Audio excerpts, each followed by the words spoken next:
Mosab, great to see you. It's an extraordinary story, yours. You were the eldest son of a man who was one of the co-founders of Hamas. And indeed, for your early formative years, you worked alongside your father. So you got a great insight into Hamas. Tell me this from the start. What were the intended plans for Hamas when it was founded, when it started, when it developed? What was the plan? You know, since its establishment, Hamas has one goal in mind, which is annihilating the state of Israel. Like the best, let's say, compromise that they could do is having a truce for 15 years, a ceasefire for 15 years as maximum, you know, but with no guarantee how they will act after. It's absurd.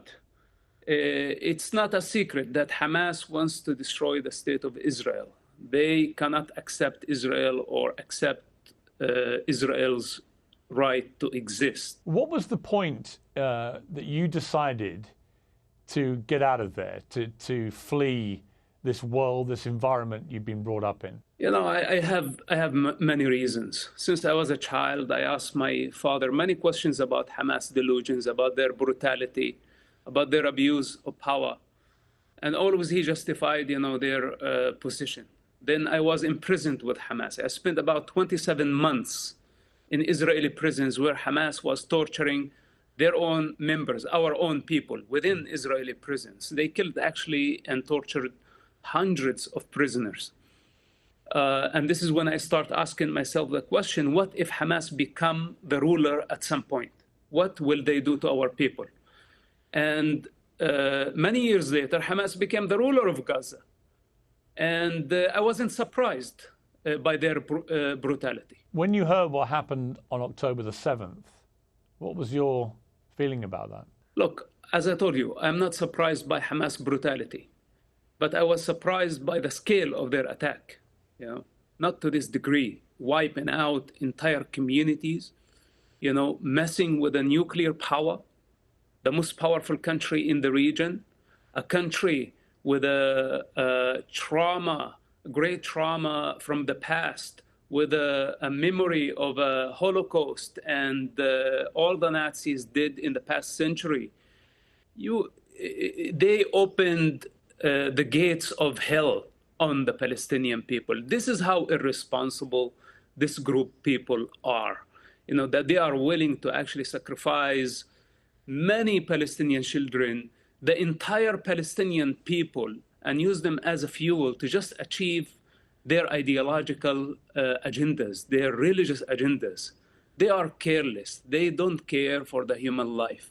We have to separate between what's so-called Palestinian cause and Hamas cause. Hamas cause is a sick one. It's coming from the pit of hell, you know, and they need to be removed from power. This is my message. As an ex-Hamas member, as a son of one of Hamas founders, that enough of this. If we don't stop them now, the next war is going to be deadlier. And only God knows what will happen next if Hamas is not finished as soon as possible.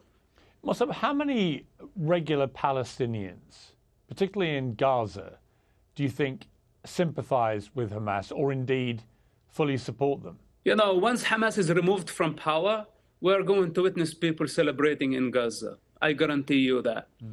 The people of Gaza are oppressed for so long, and they had to endure siege, they had to endure violence, many wars for the sake of Hamas' lust for power and for Hamas' political ambition.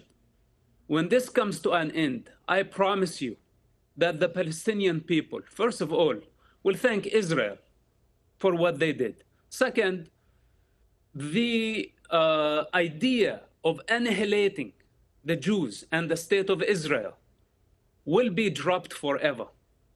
You know, because Hamas is the, you can say, the last experiment of adapting violence, trying to annihilate and destroy the state of Israel. This didn't work for Yasser Arafat. It took him 40 years to realize this. And Hamas has been trying for 35 years to destroy Israel. Finally, I hope that they will come to this understanding that Israel is going nowhere. If they insist on annihilating Israel, and of course, if Iran keeps on insisting on this goal, this means the destruction of the entire region. This is the only uncertain outcome of this, because Israel is going nowhere. How do we get to peace from here? You know, this time, I'm afraid that war is the only way to peace. Because if Hamas is not removed from power, then they will build more military, they will build longer range missiles, and the next attack, the next war is going to be deadlier. The use of force is the last resort. You can find this in every culture. And unfortunately, now Hamas left Israel and the free world as well with no choice but to fight them and put an end for their violence. Many civilians are dying, I understand this. Their blood is on the hands of Hamas, and Hamas only.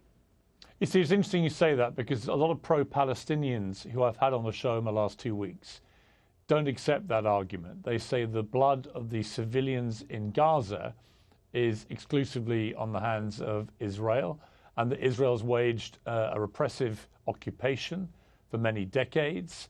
There's been a prison camp for Gazans for a long, long time, and that has created the environment through which a terror group like Hamas can thrive and indeed win an election, as they did in 2005. Do you buy into any of that? I mean, do you think that Israel has overreacted already to what happened to them? Their argument is, what is proportion when you have a terror attack like that on your people? Look, since my childhood, and I am hearing the stories from pro-Palestine and from those who are using what's so-called the Palestinian cause. They care the least for the Palestinian children and their future. You know, I am the legitimate representative of the Palestinian children. The child within me speaks. I don't want somebody coming from London or somebody coming from the other side of the world to tell me what is the struggle of the Palestinian children. The Palestinian children, the Palestinian society has been hijacked by these criminals, and anybody who takes their side is participating in their crime. This is my answer to those people. And for the civilian casualties, etc., you know, first of all, Hamas is using, and it's very clearly, it's a fact that Hamas used civilians as human shields. It's a fact. Then it's a fact that Israel call and warn civilians to evacuate buildings before they strike them. But in the meantime, Hamas put roadblocks to stop civilians from evacuating to safe zones. Hamas single misfire killed hundreds of refugees taking shelter at a hospital, and they blamed Israel. What are we talking about here? Israel is a democracy. Israel is accountable. Israel is not thirsty for the Palestinian blood. In the meantime, Israel is capable of wiping out Arab capitals in seconds. Why Israel does not attempt to abuse its power? But why, when the Arabs have just a little bit of power, couple of missiles, they misuse power by launching them at civilians and kill them in their living rooms? We have a fundamental problem, and we need to stop blaming Israel. We invited this upon our heads, and the rest of the world, if they don't know the reality on the ground, it's better that they shut up. Mosab, your passion and your anger is very palpable here, and certainly very different to most of the pro-Palestinian voices I've had. And I sense the Palestinian plight of its people is very much in your heart. Do you still have contact with any of your family? This is irrelevant right now. I don't have any contact with my family, and I don't care anymore. You know, enough bloodshed and enough involvement from people who don't care. They just warriors on keyboard, you know, and they're just storming world capitals saying free Palestine, free Palestine. They don't know what the hell Palestine is. I am Palestine. And I say it's enough of Hamas. It's enough of the corrupt leaderships that they are killing our people, misleading them to hell. Is enough of that. We don't want Palestinian state. I don't want Palestinian state.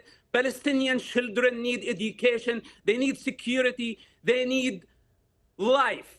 This is what they need. They don't need another corrupt Arab regime. Is it possible to get rid of Hamas in the way that Israel is currently trying to do through airstrike bombardments and it is planned now an imminent ground invasion? Is that the best way to do it? Or is there a danger of radicalizing a lot more young Palestinians to the Hamas cause in the process? Listen to this. We are going to remove Hamas from power. Remember my words, okay?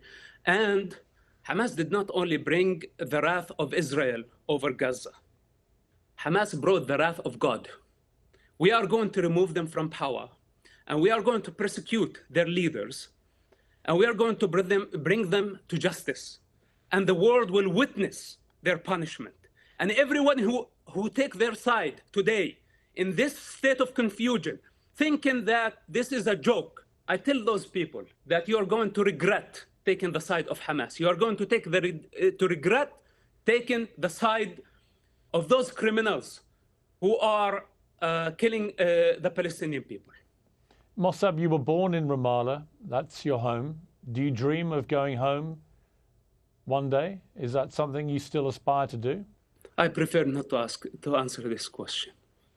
I understand. Mosab, thank you very much indeed for joining me.